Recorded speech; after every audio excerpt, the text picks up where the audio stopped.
Do you ever have a recipe that you try and you really like it, but then you kind of forget about it and don't make it again for a long time? We are going to revisit one of those recipes for us today. This is a recipe I made several years ago, a couple different times, and we really enjoyed it, but for some reason, I just never think about it. And so I am going to make this for you today. It is a chicken bacon Caesar casserole. It's delicious. Jump on in and make it with me. Hi, I'm Mary Catherine, and welcome to my table. I'm so glad you're here. This is a recipe that I have been dying to make for just the last little while since I remembered this recipe from several years ago. It's really delicious, and it's so simple to put together. We love those recipes, don't we? So the first thing we're going to do today is start by cooking our bacon. I've got mine on a tray, and we're going to just put it in the oven and let it bake like this. This is 8 slices. The recipe, I'm going to double the recipe today. So we're only going to use 4 slices for our recipe that I'll show you, but I'm going to go ahead and bake 8 now. This is thick sliced bacon. You can use regular bacon too. It'll be fine. You need 4 slices of bacon for this recipe. And we're going to put it in the oven and let it cook while we put the rest of the ingredients together. I've got my oven set on about 385. And it's probably going to take the better of 20 minutes to cook this bacon. I'm going to set it at 18 minutes and we'll check it then. Now we're going to kind of put together our creamy cheesy mixture that's going to go in this casserole. And we're going to use 1 block of cream cheese. This is 8 ounces. And it is somewhat softened. I've had it sitting out for a little bit.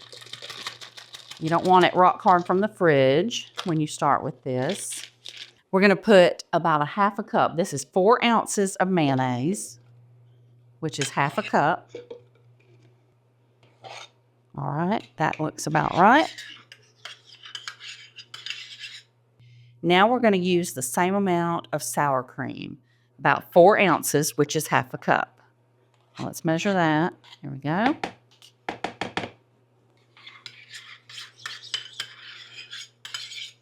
Now to this mixture, I'm going to go ahead and add some dry minced onion. We want to use about 2 teaspoons of this. And I'm going to be kind of generous. I'm probably actually going to use closer to 3, just because I think it adds a lot of good flavor. And also about 2 teaspoons of just the garlic powder. You could also add real garlic and real onions if you wanted to, but the recipe makes it easy on us and just calls for these. The last thing I'm going to add into this mixture is our Parmesan cheese. And we're going to use about 1 cup of this. Oh, just almost had enough. It's just a little shy, but it'll be fine. Now let's give this a mix.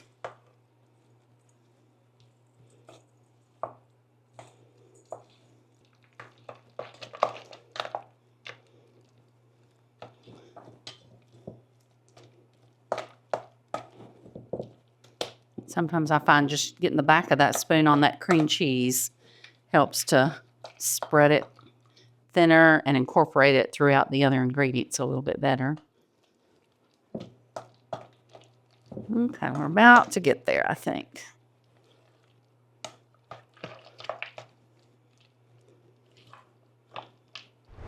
Now let's set this aside and move on to our chicken.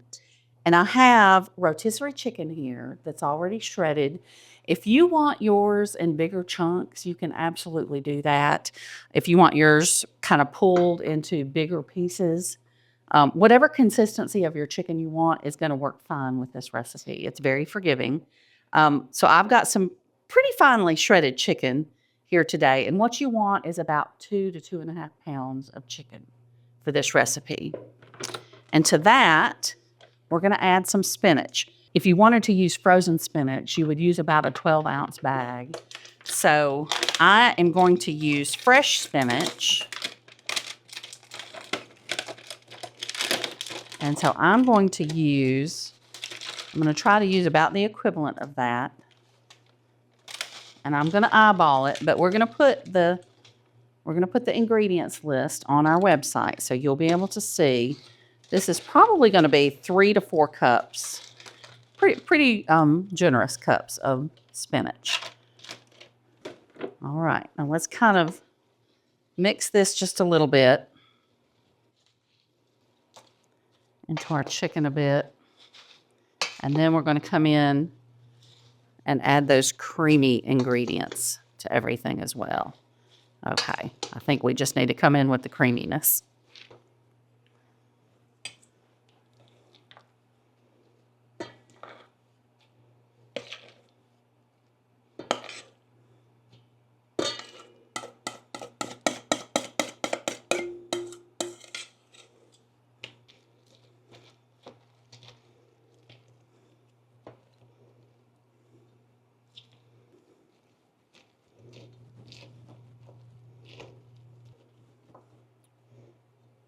Okay, we're going to let this sit until our bacon is finished because we're going to chop up our bacon or crumble our bacon and put about half of it in the casserole, and we'll reserve the other half to go on top of it. One funny thing about this recipe, it's called Chicken Bacon Caesar Casserole. There's actually no Caesar dressing in this, which I find kind of interesting, but the flavors are really good. But if you really like that Caesar flavor, you could always go in and add just a little bit of Caesar dressing to this mixture as well. It would just make it a little bit creamier, and it would also just kind of ramp up those flavors that you really like if you love the Caesar flavors. So anyway, as soon as our bacon's done, we will add that to the dish and we'll almost be finished. Let's take our bacon out of the oven.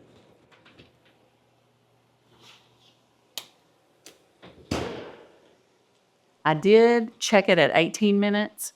And I let it go those 2 extra minutes. So it's been 20 minutes for the bacon, exactly.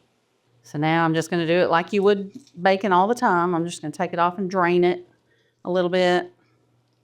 And then we're going to chop it up or crumble it. We'll see how hot it is when I'm doing it.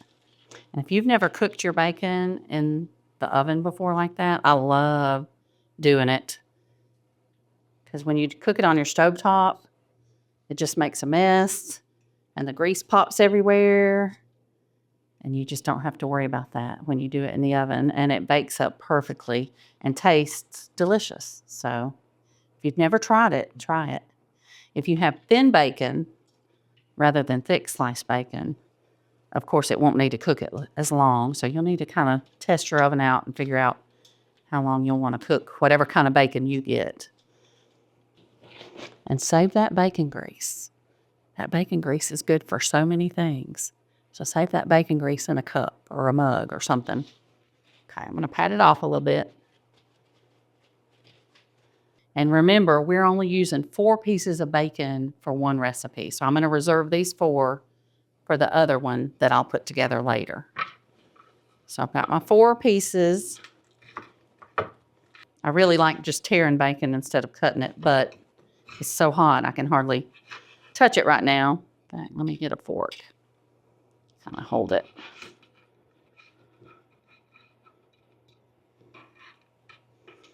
And the size of the pieces does not matter on this. It's going to get mixed in. Some of it's going to be on top. I just want little bite-sized pieces, but they do not have to be exact. Let's see, I'm going to work with 2 at a time. I think that's a little easier. So we're just going to end up with some pretty good size crumbles, really. And that's what we want, just kind of like that. All right, let's add about half of it into our chicken and spinach mixture. And then we'll reserve that other half to go on top. And you may have noticed I didn't even chop up the spinach at all when I was adding it. You can do that if you want to, but honestly, it's going to cook down, and it really is not necessary. So I just kind of skipped that step, and it's going to be fine. All right, now we're ready to put it in our baking dish. This is a 9x13, and I'm just going to spray it, grease your dish well. Then we're going to add this mixture into the dish.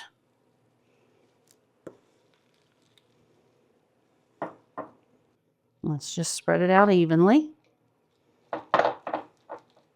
And the nice thing about this too is it really can be a one-dish meal with that spinach in there and the bacon and the cheese and the chicken. You know, if this is all you had time to fix, you're at least getting a little bit of everything. So you could put a side salad with it, and that would be great. That would be a meal in and of itself too. But if you didn't have time for that, you've got the spinach in this dish. So you could just let it go at that if you needed on a quick night. Okay. Now we're going to go in with just a little bit of mozzarella cheese on the top. Now we've got a good bit of cheese already in the chicken itself, and so we don't need a lot of it. We're going to go in with probably about half a cup.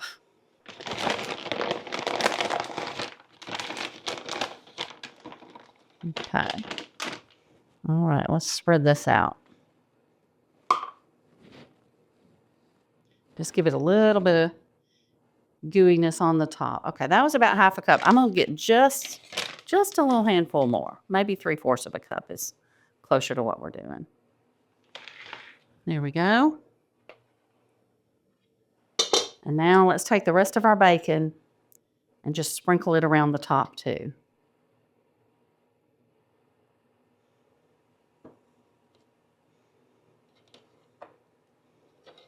And try to make it where we're going to get bacon in every bite. And that is our Chicken Bacon Caesar Casserole. We're going to pop it in the oven. It needs to bake at 350 degrees, just long enough to get hot and bubbly, probably 30 to 40 minutes, something like that. So let's pop it in the oven now.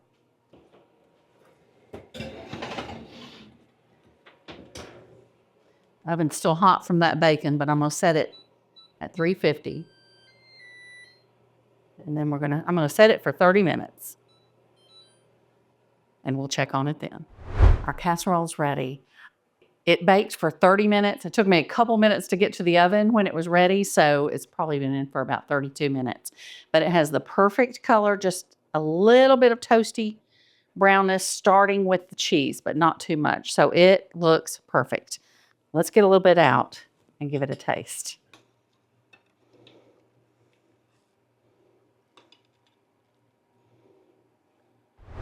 All right, while I let that cool for just a minute because it's super hot, let me tell you a couple of things about this casserole. One thing that is really nice about it is that you can actually make this ahead of time. You can put it all together, have it ready in the dish, and if you are not ready to cook it yet, you can stick it in the fridge. It'll keep for about 2 days, and then bake it whenever you want to. So that's really nice if you know you're going to have a meal where you're on a time crunch. You can have this ready and prepped ahead, and then just bake it when you need it. So I love that about this dish. The other nice thing about it is that if you are someone who is watching carbs, this is a very keto-friendly recipe. There are not a lot of carbs in it. It's just the chicken, the spinach, the cheeses, the creaminess, but there's no breadcrumbs, there's no pasta, nothing like that that's heavy on the carbs. So if you're watching keto or if you're watching carbs, things like that, this is a great dish for you too. But it's delicious. So, all right, let's see if I can taste it now. Ooh, I can see the cheesy goodness in it.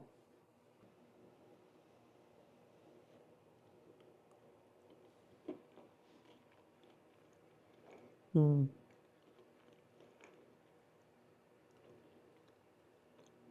Mm. That's really so good. It's delicious.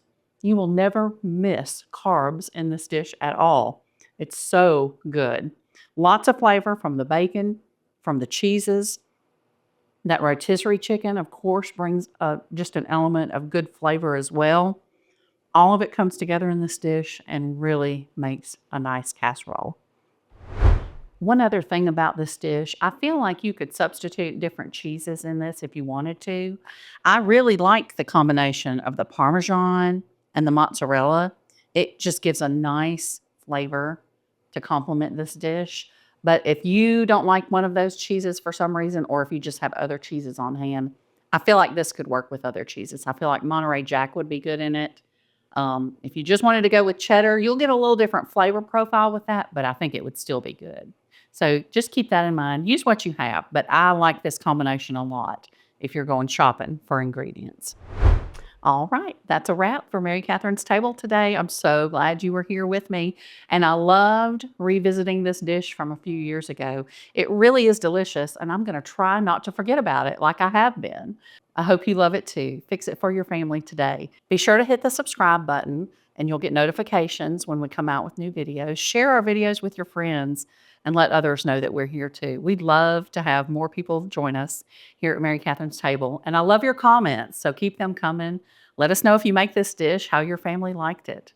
That's it for Mary Catherine's Table today. And remember to go out and find someone today who needs a little bit of kindness and give them some of yours.